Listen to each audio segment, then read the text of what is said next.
We live with fewer constraints than any generation in human history. Yet, for many of us today, this total lack of boundaries doesn't feel like liberation. It feels paralyzing. Over the last few centuries, we systematically tore down the old structures that used to dictate human lives. We dismantled feudal hierarchies, rejected unquestioned religious authorities, and erased the idea of predetermined social classes.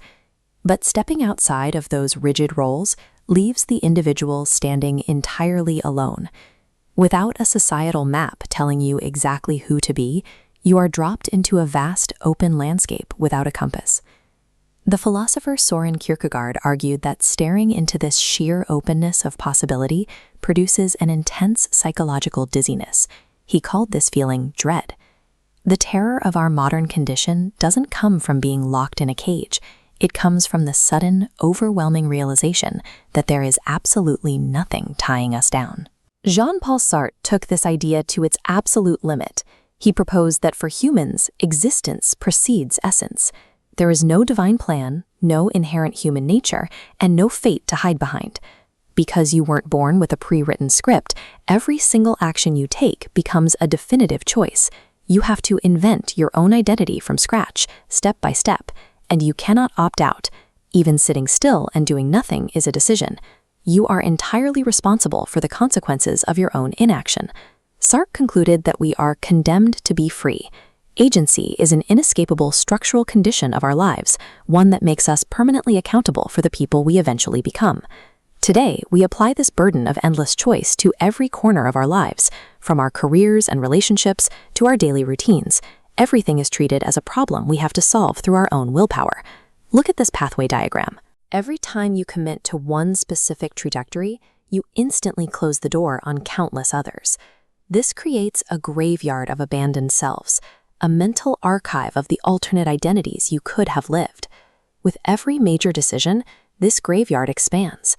The options you walk away from linger, generating a sprawling landscape of what-ifs and mounting regret. Feeling haunted by those lost possibilities is the direct, inescapable cost of shaping your own destiny. Because we have the power to direct our own lives, a new expectation emerges. We must perfectly optimize them, building a completely flawless existence.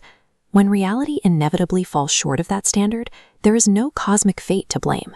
Every setback and suboptimal outcome gets internalized as a personal defect. The modern psyche splits in two. You become both the ruthless judge and the condemned prisoner, demanding flawless self-authorship from yourself at all times. Under this relentless pressure, people often feel isolated and exposed as frauds, constantly struggling and failing to match their self-created identity to the immense expectations of society. Our highest walls are no longer built by external coercion. They are built by an internal, unrelenting demand to be perfectly, authentically self-made. The social psychologist Erich Fromm observed what happens when humans hit the breaking point of this modern autonomy. Fromm argued that when the weight of total individuation and endless choice becomes too much to bear, people don't ask for more options.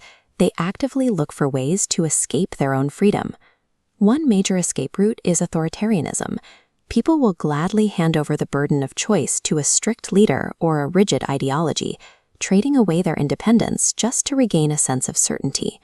Another route is automaton conformity.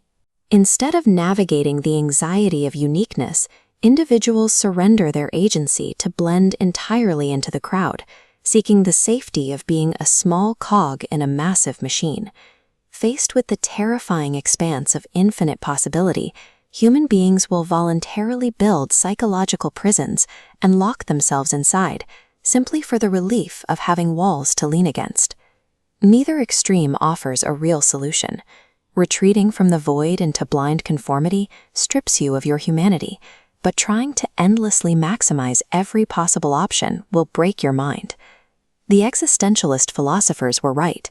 Agency is not an airy, weightless state of liberation. It is the heaviest burden in the human experience.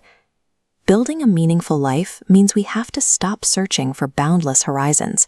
We have to become the deliberate architects of our own boundaries. True freedom isn't the absence of walls.